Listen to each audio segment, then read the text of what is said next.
और जीवन अर्पण कर दो। हे भोले शंकर मेरे भोलेनाथ, तीनों लोक में तू ही तो।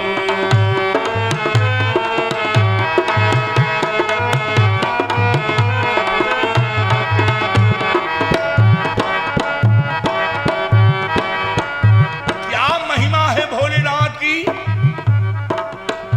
जग का स्वामी है तू, अंतर्यामी है तू।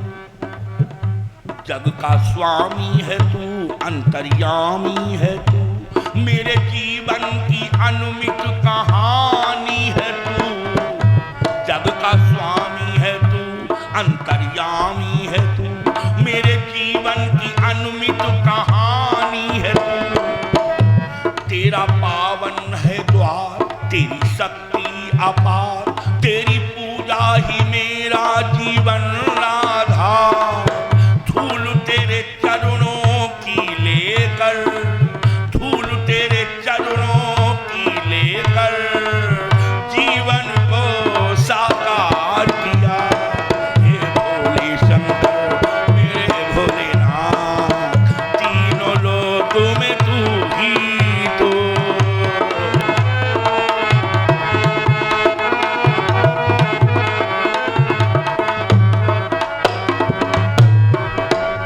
अब देखें, किसी देवता की निष्काम होके सेवा करो, लेकिन यही मुश्किल।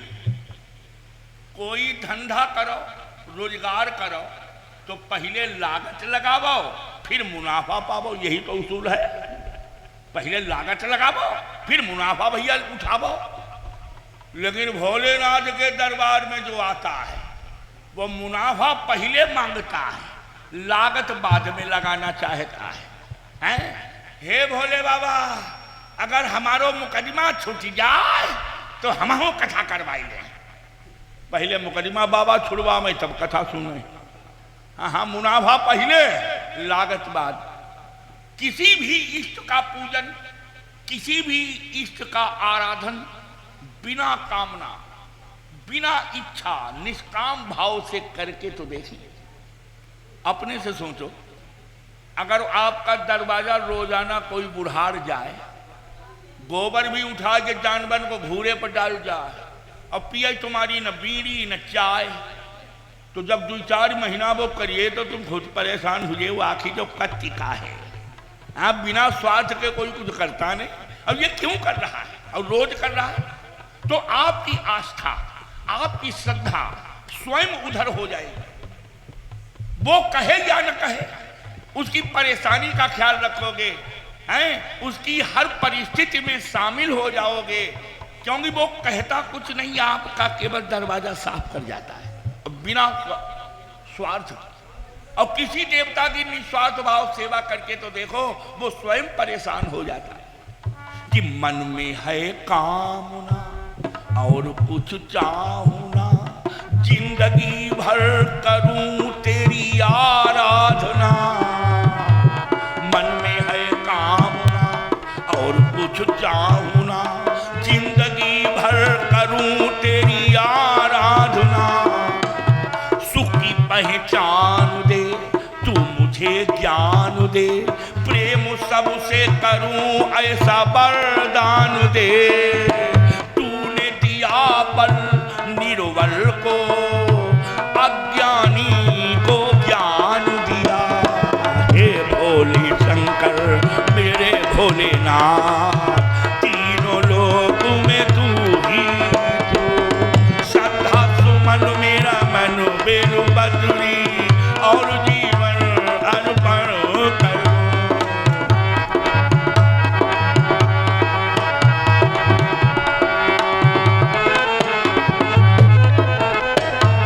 अब जरा गौर करना, पहले तो कुंती पूजन करती थी शिव मंदिर में जाकर, क्योंकि रानी थी।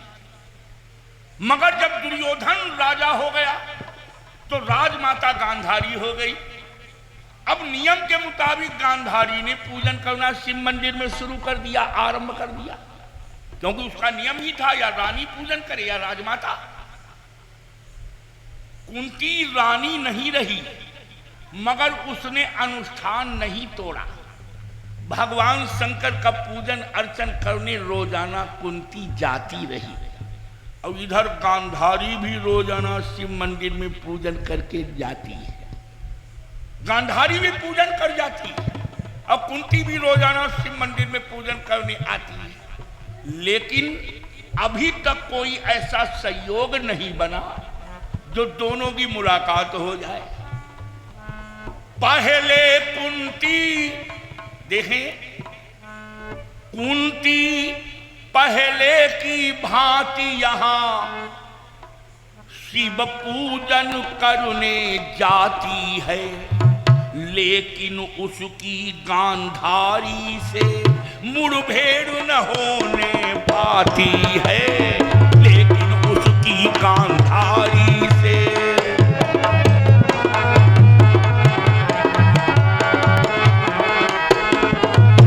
फिर भी कुंती पूर्व की भांति शिव पूजन करने जाती थी, लेकिन उसकी गांधारी से मुठभेड़ न होने पाती थी, लेकिन उसकी गांधारी से।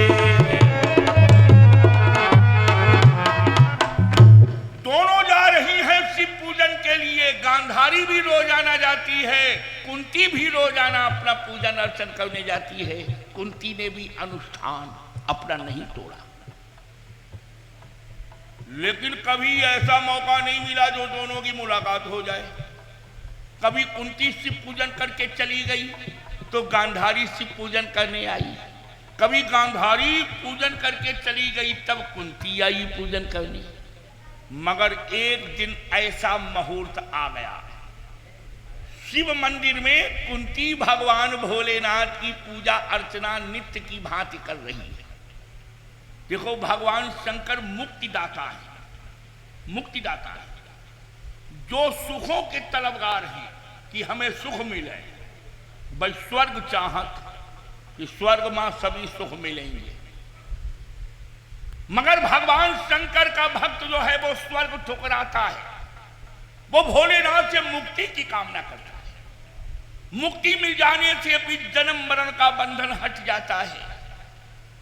फिर न कोई सुख है न कोई दुख ही है, आत्मा ब्रह्म में लीन हो गई। और जब तक ये जन्म मरण का बंधन लगा है, इससे बड़ा कष्ट, इससे बड़ा दुख संसार में और कोई है ही नहीं। क्योंकि संसार का नाम ही है दुखालय, जैसे विद्यालय, इसीलिए ये संसार है दुखालय। यहां संकट ही, संघर्ष ही करना पड़ता है कि दुनिया में अगर आए हो तो बस जीना पड़ेगा। जीवन है अगर जहर तो भी पीना पड़ेगा।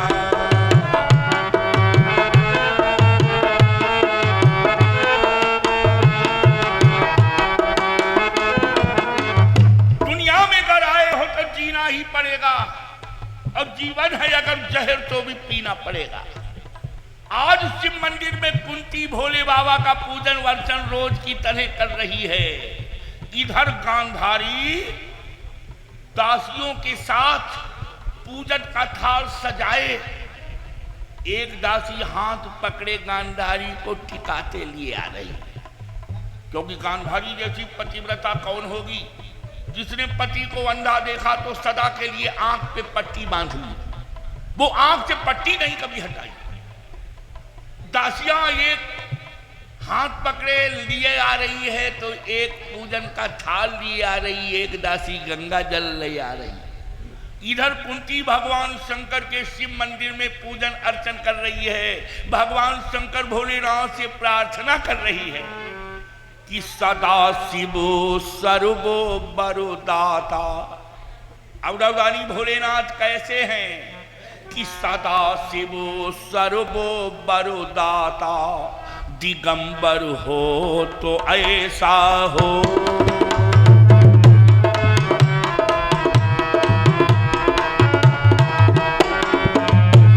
सदा शिवो सर्वो बरोदाता, सदा शिवो सर्वो बरोदाता, दिगंबर हो तो ऐसा हो।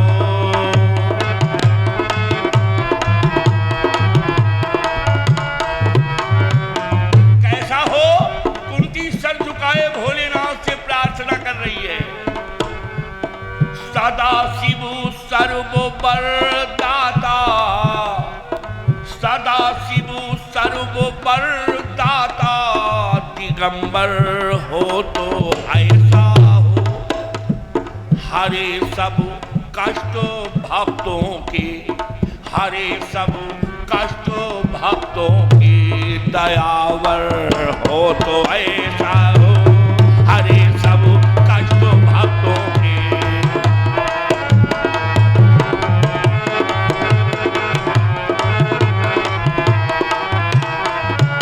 आप देखें जरा भोलेनाथ की झांकी, शिखर कैलाश के ऊपर कल्प वृक्षों की छाया में, शिखर कैलाश के ऊपर कल्प वृक्षों की छाया में, रमे नितो संघ गिरो जाके, रमे नितो संघ गिरो जाके, रमंधर हो तो ऐसा हो, रमे नितो संघ गिरो जाके। सदा शिवो सर्व वरदाता, सदा शिवो सर्व वरदाता, दिगंबर हो तो ऐसा हो।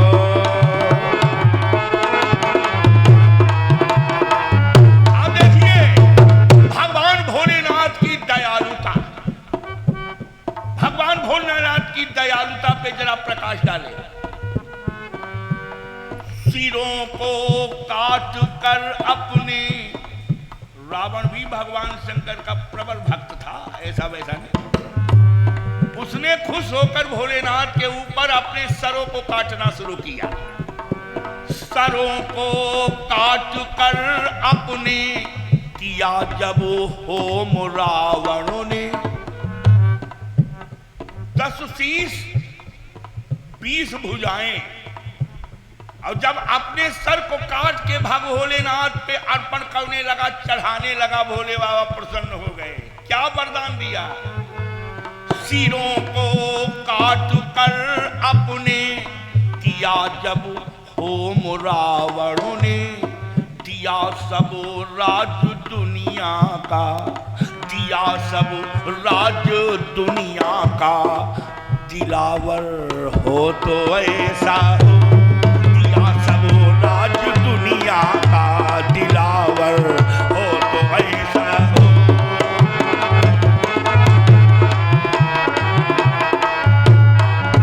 हम देखिए भगवान शंकर ने रावण को पूरी दुनिया का राज्य दे दिया। यद्यपि राजा तो लंका का ही था, मगर उसका वैभव, उसका प्रताप, उसका आतंक पूरी दुनिया पे ही नहीं, देवताओं के ऊपर ही छाया था। देवता बचने का प्रयास करते हैं, खोह में घुस जाते हैं अगर रावण को देखते हैं, कहीं देख न ले, पता नहीं है क्या करेगा।